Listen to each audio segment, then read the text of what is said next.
সংগ্রামী যৌথ মঞ্চ এবং পশ্চিমবঙ্গ বঞ্চিত চাকরি প্রার্থী, চাকরিহারা এবং চাকরিজীবী ঐক্যমঞ্চের পক্ষ থেকে আপনাদের সকলকে স্বাগত জানাচ্ছি।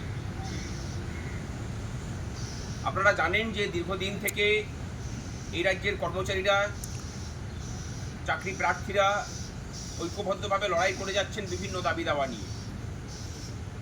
আমরা মূলত এই রাজ্যের যে 6 লক্ষ শূন্য পদ সরকারের বিভিন্ন ডিপার্টমেন্টে পড়ে আছে, সেই 6 লক্ষ শূন্য পদে স্বচ্ছতার সাথে স্থায়ী নিয়োগ চাইছি। স্বচ্ছ এবং স্থায়ী নিয়োগের বিষয়টা এই রাজ্যে বর্তমানে অন্য গ্রহের শব্দ হয়ে গেছে। আমরা চাই যে এই রাজ্যের ছেলে মেয়েদের সামনে স্বচ্ছ এবং স্থায়ী নিয়োগের দরজাটা খুলুক। এই নিয়ে আমাদের নিরন্তর লড়াই চলছে।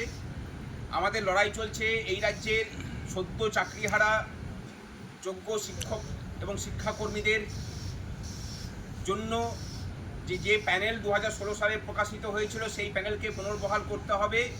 যোগ্যদের নির্ভুল তালিকা এবং সমস্ত পরীক্ষার্থী যারা পরীক্ষা দিয়েছিলেন তাদের ওএমআর প্রকাশের মধ্যে দিয়ে আমাদের দাবি সুপ্রিম কোর্টের রায় মেনে অবিলম্বে 25% বকেয়া সহ বর্তমান রোপার যে 37% বকেয়া মহার্ঘ ভাতা আছে সেটা মিটিয়ে দিতে হবে। আমাদের দাবি যে সমস্ত অস্থায়ী কর্মচারী যারা, তাদেরকে স্থায়ীকরণের প্রক্রিয়া রাজ্য শুরু করুক এবং সরকারি দপ্তরগুলোতে নারী সুরক্ষা বারবার প্রশ্নচিহ্নের মুখে পড়ছে, সেটা আরজিকর হোক, সেটা ল কলেজ হোক, সাউথ কলকাতা ল কলেজ হোক বা অন্যান্য জায়গাতে। এই দাবি দাওয়া নিয়ে আমরা লড়াই করছি। আমরা দেখেছি যে মহামান্য সুপ্রিম কোর্টকেও মান্যতা দেওয়ার মতো জায়গাতে এই সরকার নেই।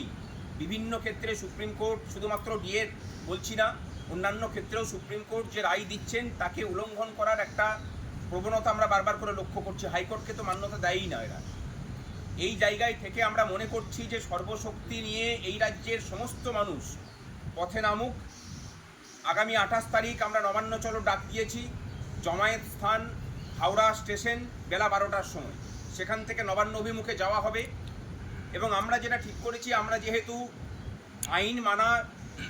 আইনকে মান্যতা দেওয়া এবং সংবিধান মেনে চলা জনগণ, তাই পুলিশ যেখানে বাধা দেবে সেখানটাতেই শান্তিপূর্ণভাবে অবস্থান চলবে। এই রাজ্যের সমস্ত চাকরি প্রার্থী সহ চাকরিজীবী শিক্ষক শিক্ষিকা সহ সকলের কাছে আবেদন যে আপনারা মানসিক প্রস্তুতি নিয়ে আসুন, যে লাগাতার অবস্থান করতে হবে এবং যতক্ষণ না দাবি পূরণ হচ্ছে আমরা সেখান থেকে উঠছি না। তাতে প্রশাসন যদি যে অবস্থায় নিক, তার প্রতিরক্ষামূলক ব্যবস্থাই শুধু আমরা নেব, আমরা কোনো আক্রমণে যাব না।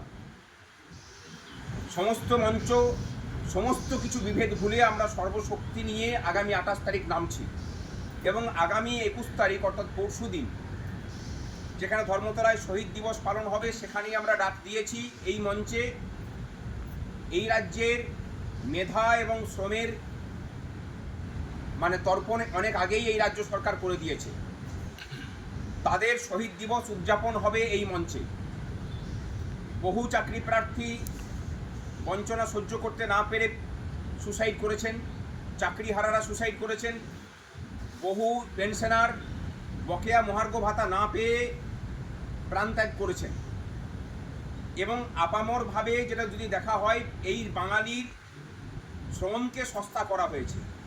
তাই আমরা বলছি যে মেধা এবং শ্রমের যে আহুতি এই রাজ্যে দেওয়া হয়েছে, তারই শহীদ দিবস পালনটা হচ্ছে ওই শহীদ দিবসের প্রকৃত মর্মার্থ বর্তমান সময়ে দাঁড়িয়ে আমরা সেদিন পালন করব। এবং আমাদের এর আগের যেদিন কর্মসূচি ঘোষণা করেছিলাম, সেদিন তৃণমূলের পার্টির যিনি মুখপত্র কুণাল ঘোষ আমাদের হুমকি দিয়েছিলেন। আমরা আজকে এর প্রতিবাদে আমাদের নিরাপত্তা সুনিশ্চিত করার দাবি জানিয়ে লালবাজারে আমরা চিঠি দিয়েছি। সেই চিঠি আপনাদের কাছে তুলে দেওয়া হবে। আমরা বলছি যে একজন জেলখাটা আসামি, তিনি যখন সরকারি জায়গা থেকে পুলিশের প্রোটেকশন নিয়ে হুমকি দেন, তখন তার যে অপরাধ প্রবণতা সেটা প্রকাশ পায় এবং এই অপরাধ প্রবণতার মানুষ যে কোনো ধরনের পদক্ষেপ নিতে পারে। আমরা পুলিশের কাছে বলছি যে হাইকোর্টের রায়কে মান্যতা দিয়ে আমাদের যে নিরাপত্তার দায়িত্ব প্রশাসনকে দিয়ে রেখেছে হাইকোর্ট, সেই দায়িত্ব প্রশাসন পালন করবে। আমাদের সাথে যৌথ মঞ্চের অন্যতম আহ্বায়ক বিশ্বজিৎ গুপ্ত চৌধুরী আছেন, তিনি বলবেন। নমস্কার। আপনারা শুনলেন যে দুটো মঞ্চ, শুধুমাত্র দুটো মঞ্চই নয়, এই মুহূর্তে রাজ্য প্রশাসনে যারা নিজস্ব অধিকার বুঝে নিতে চান সেই সমস্ত কর্মচারী